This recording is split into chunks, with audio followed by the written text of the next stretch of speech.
DAWs, DAWs, or digital audio workstations are the software that we use to create music. Each DAW can vary vastly in its features and workflow. One DAW might be great for making EDM music, but suck at recording rock music.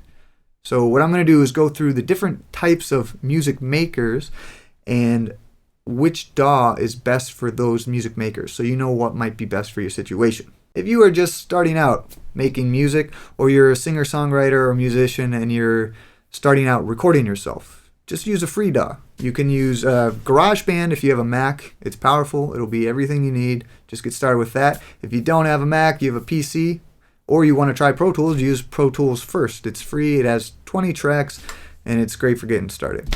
Alright, moving on. People who are making EDM music, you will most likely want to use Ableton Live or FL Studio for two good reasons. Number one, these DAWs were designed to work with audio clips and sample manipulation, which is a huge part of EDM music. And then number two, a lot of the best producers in EDM use Ableton Live or FL Studio, which means you can find a bunch of different tutorials on their stock effects, features, and plugins to help you create EDM music. If you're going to be recording your band or you're a singer-songwriter and you want to start producing your own music, I'd recommend that you actually avoid Ableton Live or FL Studio, probably. You'll probably get better results with Reaper or Logic 10 because they're more designed for recording multiple tracks of audio and like comping vocals together. There's also built-in features that you can tune your vocals with Logic and Reaper. Moving on to beat makers and hip-hop producers. You could use any of the DAWs that I've mentioned so far, Ableton, FL Studio, Logic, or Reaper. I'd also like to mention Reason by Propellerhead is great because there's a lot of great built-in sounds and synths, so it's definitely worth checking out. Film and video game scores. Generally, people working in these fields use Cubase or Logic.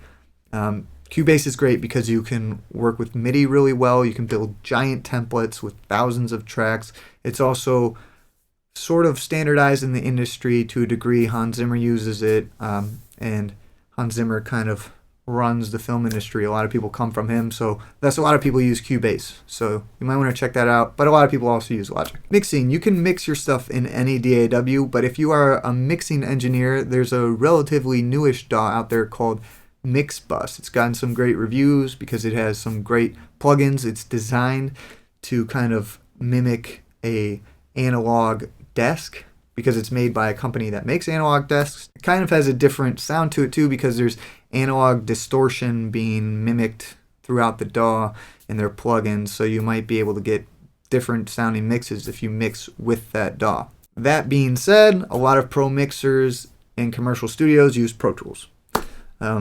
Pro Tools, well, there's one advantage of a Pro Tools HD system, and it's probably the only DAW that can handle like hundreds of audio tracks. But to achieve that, you're going to need tens of thousands of dollars because you have to buy the hardware as well. And someone who'd use a system like that would be like a mixing engineer who's mixing like a whole big movie with hundreds and hundreds of tracks. But not needed for your regular everyday music production. That being said, knowing Pro Tools can be a good professional skill because it was kind of the first DAW that caught on, and so it's in a bunch of commercial studios still today. As I said in the beginning, there's Pro Tools first, so you can try that out and see if you like Pro Tools and want to use it in your stuff. There's a bunch of DAWs that I didn't mention, like Bitwig and Studio One and Sonar and stuff. If you use those, or if you use any of the DAWs that I mentioned and you have any comments about what you like about them, I love to hear about it, what you dislike about your DAWs.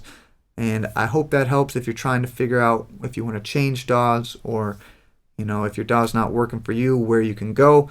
Please subscribe if you want to hear more stuff, and like if you can. Have a great day. Peace.